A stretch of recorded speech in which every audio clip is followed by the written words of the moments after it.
আপনি কি জানেন একটা মাসের টুর্নামেন্ট থেকে একটা প্রতিষ্ঠান কত টাকা কামাতে পারে? সংখ্যাটা শুনলে আপনার আসলেই বিশ্বাস হবে না। 2026 বিশ্বকাপ থেকে ফিফার মোট আয় হতে যাচ্ছে প্রায় $13 বিলিয়ন।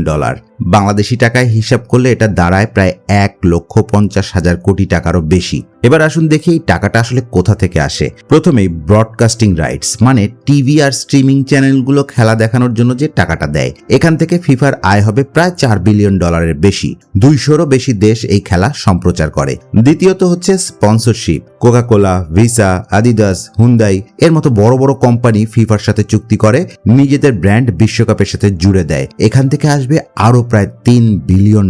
আর সবচেয়ে বড় চমক হলো টিকিট বিক্রি আর হসপিটালিটি থেকে একটা বিশাল আয় হয়। এবার প্রথমবারের মতো ফিফা ব্যবহার করছে ডাইনামিক প্রাইসিং, মানে চাহিদা বাড়লে টিকিটের দামও বাড়তে থাকে। ফলে এখান থেকে আয় হবে প্রায় $3 বিলিয়ন, যেটা কাতার বিশ্বকাপের তুলনায় প্রায় 3 গুণ বেশি। এবার নিশ্চয়ই একটা প্রশ্ন আপনাদের মনে আসছে যে এত টাকা ফিফা কোথায় খরচ করে? খেলোয়াড়দের জন্য পুরস্কারে অর্থ রাখা হয়েছে প্রায় $871 মিলিয়ন।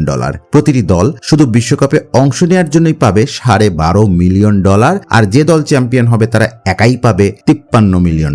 এবার আসি আসল জায়গায়। ফিফার 211টা সদস্য দেশ আছে, যাদের মধ্যে বেশিরভাগই গরিব বা উন্নয়নশীল দেশ, যারা কখনোই বিশ্বকাপে খেলার সুযোগই পায় না, যেমন বাংলাদেশ। এই দেশগুলোর ফুটবল উন্নয়নের জন্য ফিফা 4 বছরের চক্রে মোট বরাদ্দ রেখেছে $2.2 বিলিয়ন। একটু খেয়াল করেন, এই বিশ্বকাপের আয় থেকে তারা আগামী বিশ্বকাপ পর্যন্ত এই 4 বছরে 200টা দেশের জন্য বরাদ্দ রেখেছে মাত্র $2.2 বিলিয়ন।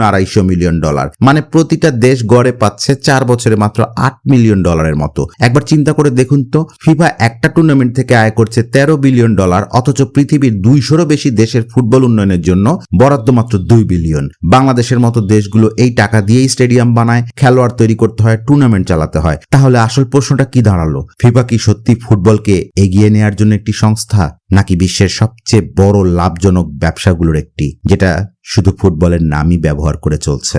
ভালো থাকবেন সবাই।